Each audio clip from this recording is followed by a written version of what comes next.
Intercultural communication, a form of communication that aims to share information across different cultures and social groups, is now taking place all over the world, especially in large cities like Boston and New York. We are encountering people with different ways of communicating in every area of our lives, including our careers, the business world, our social lives, and in our academic courses. This is an exciting moment, but do you sometimes feel confused or lost in these encounters? For example, did you ever wonder why your colleague said, "Yes, I will try," when he really meant, "No, absolutely not"? Culture is far more complex than we realize. To be successful in intercultural communication, we need some knowledge and skills. But what do we need to successfully communicate with a friend, a colleague, or acquaintance from another culture? In this topic, I will talk about 6 things you can do to improve your cultural competence and become a better intercultural communicator. Number 1. Be aware of your culture. Take a step back and think about the way you communicate. Are you direct or indirect? Do you use nonverbal gestures frequently or rarely? And in what context? Do you seek agreement from the people who are listening to you when you make a statement? Now think about how you develop your communication style. What aspects of your culture shape the way you interact with others? Remember, self-awareness is the first key to become an effective communicator. Number 2. Be a learner. When you are trying to solve a problem with people from all different parts of the world, you know that you have a rich opportunity for learning. Try to focus less on asserting your own opinions or ideas and instead try to find out what other people's ideas are, how those ideas might reflect their own culture, and how various points of view could create a stronger solution for your problem. Number 3. Get curious. Curiosity is important when you are dealing with different cultures. If you aren't curious about other cultures, then you probably haven't had the chance to experience them. The challenge and the exciting thing about intercultural communication is that everyone is operating on different assumptions and values. Traveling abroad is the great way to spark your curiosity about different cultures. Number 4. Listen and observe. In US American culture, there is a lot of emphasis placed on the value of speaking and voicing your opinion, but not as much value is placed on observing and listening. There is so much that you can gain if you are willing to listen more than you talk and watch how others communicate. How do your international colleagues communicate nonverbally? How close do they stand to the people they are talking with? Or how do they change their intonation or speaking rhythm, and what purpose does that serve? And number 5. Experience different cultures regularly. Traveling is the best way to inspire curiosity about other cultures. But you don't have the money to do that. I mean, traveling one place to another sounds a little bit expensive just to learn other cultures. But there's another way. You can also have exposure to different cultures by visiting different kinds of restaurants or districts in your city, like Eastwood and Chinatown. You can also join social groups for international professionals, or even attend plays, art museums, or watch movies that are from another culture. Increase the variety of cultures that you encounter in your daily life. Okay, now that we know how to be an effective intercultural communicator, let's just go back on the developing stages of intercultural communication. Now, in the development stages of intercultural sensitivity, there are 2 things we need to talk about: the ethnocentric world and the ethno-relative worldview.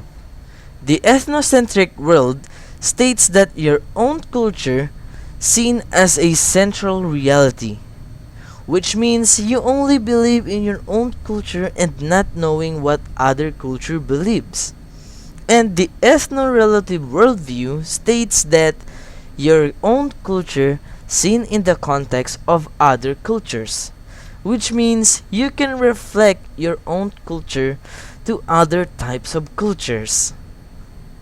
Now, let's move on to the step-by-step process of intercultural sensitivity.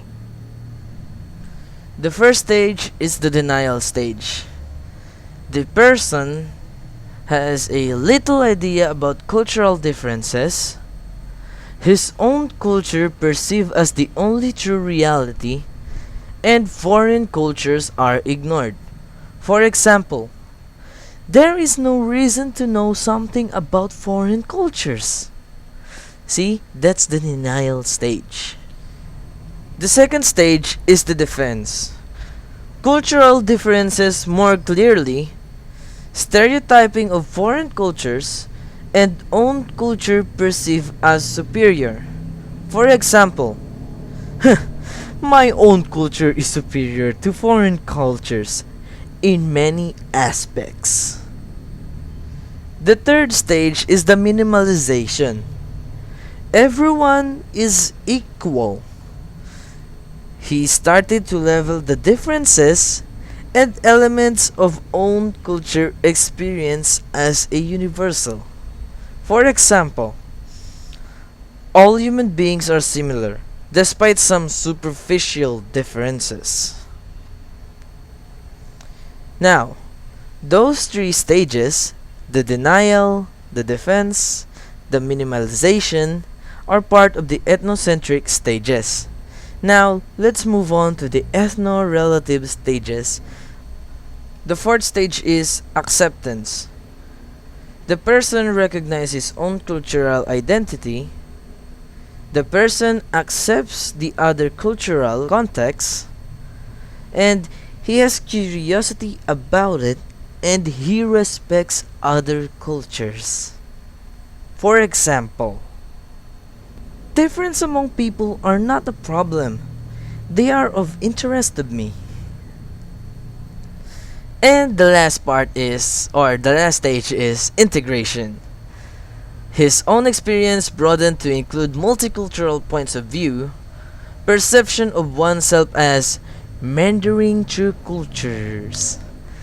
Integration not necessarily the better prerequisite for intercultural competence than adaptation, and typical of long-term expats, global nomads, or citizens of the world.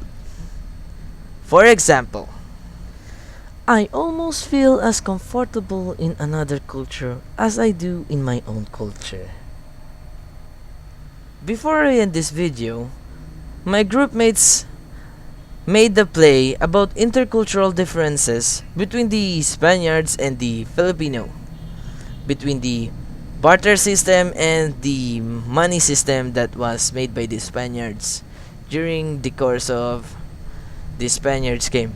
But this time the play was a modernized version of what happened back then. So just watch the video and enjoy.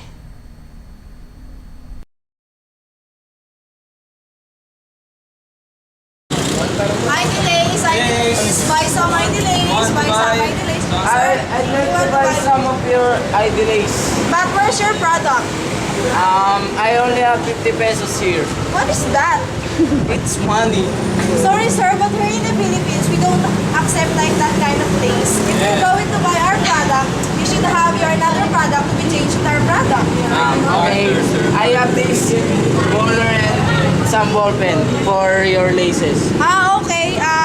One laser. Thank you. Thank you. It's fine. Where did you buy this? I buy it over there. This is so cheap. But why? Because they believe in the system that's called exchanging the product for another product. You know, I only bought it for a baller and a ball pen. And that culture is called barter. Harry, why did you trade a lace for a dollar? I don't know. Yeah, it's very so stupid that you think that it Has a very high price. But I don't know that kind of thing. I just sell it to a Spaniard, you know. But why did the Spaniards buy that? Yeah, I don't know that money. They're going to give it, they said that it's a money. And they want to buy the lace for a money. But we're not like that. No, we buy something for your mother. That's why it's so different from our culture.